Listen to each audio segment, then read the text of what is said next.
Sup Squares, welcome to episode 12 of my Wonder Wheel series, where I let the wheels spin the wheel and let it decide what game I play that's available in the NSO. For episode 12, I got a game called Psycho Dream. It was originally released on the Super Nintendo in 1992. As far as my history with the game, I'd never even heard of the game or seen anything about the game until I got it. I saw it on the wheel, the game I pulled. So, my initial reaction to the game, I thought it was... My first thoughts on the game, I think it was too easy. Except for the final boss. The final boss is pretty difficult, but the entire rest of the game is cake. So, we'll get into the gameplay and controls, and I'll kind of explain how easy it is. Well, as far as the story is concerned, I could not pick up on what the story was actually about. Because I think the game is originally in Japanese, so it's one of those games kind of like the first game I got, Deva 6. They didn't translate the story into English. It's still just Japanese text. So I have no clue what the story is about, but all I know is you're playing as either a male or female, and you're fighting alien / monsters, something like that. And a side-scrolling / shoot 'em up. It's basically a platformer, yeah. A to jump, B to use your weapon. So as the game goes along, you can get upgrades to your weapons. As you upgrade, your sword become bigger and have a bigger hitbox, or you'll gain essentially you'll shoot bullets that you'll shoot a lot of bullets at once, all out from your body. As you get more and more, you basically power up your character.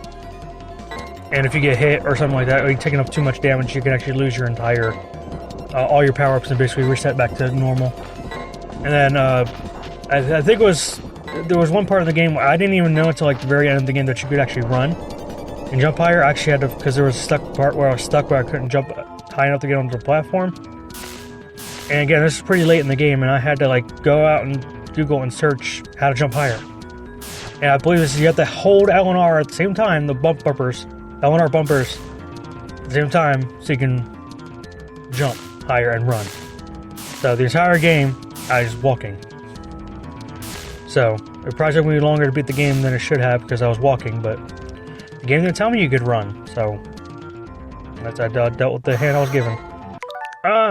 As far as level design and bosses, I thought levels and bosses, cake. So, I guess sort of between the bosses, levels, and controls. So, my thing was in the game, it's easy to pick up power-ups. Pretty much any enemy you kill, you can get a power-up from them. I'm pretty sure it's random, what they'll drop, but usually they'll drop a power-up. Pick up the power-up, and eventually just walk and stab or shoot. I kind of liken it to Fierce Deity Link in Majora's Mask. If you get the very final power-up, you will basically kill everything in no time flat, and all you have to do is walk and keep pressing the fire button. You'll kill everything in your path. Behind you, above you, below you. You might have to jump maybe here and there to maybe, shoot enemies that are above your head, but you don't have to go too much out of your way to kill everything on your screen. That final power up will absolutely kill everything. And as far as not even being power up all the way, if you have just your sword and your sword's power up a little bit, you get a giant hitbox around your entire character's body. It essentially acts like a shield. Anything touches this circle around my body, it's dead. There's no strategy, or there's not really that much strategy or skill involved. Just run and stab and shoot, and that's basically it. So the game is very easy. And again, except for the very last boss. The very last boss, he's pretty difficult because it's very easy to take damage from him. So if you take too much damage, you'll lose all your. But since he's a boss, if he hits you once, you essentially reset your power-ups back to 0. So you start with just swinging your sword essentially in front of you. It still has a pretty big hitbox, just your standard sword by itself, but it does make the last boss a tad more difficult, but still not that difficult. Once you get a hang of his movements and, you know, pattern, you can take care of him pretty easily.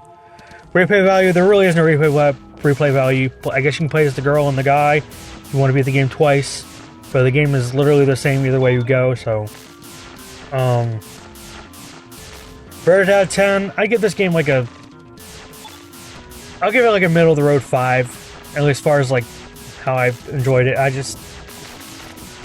It exists, it wasn't offensive, but I would never care to ever play it again or go back to it. I just don't care for it. As far as ranking, I will give it I'd probably give it a D, because it's very underwhelming. It's very, again, it's too easy for its own good. It's just, most people probably get bored of the game pretty quickly. Like, comment, subscribe, share, and stay square.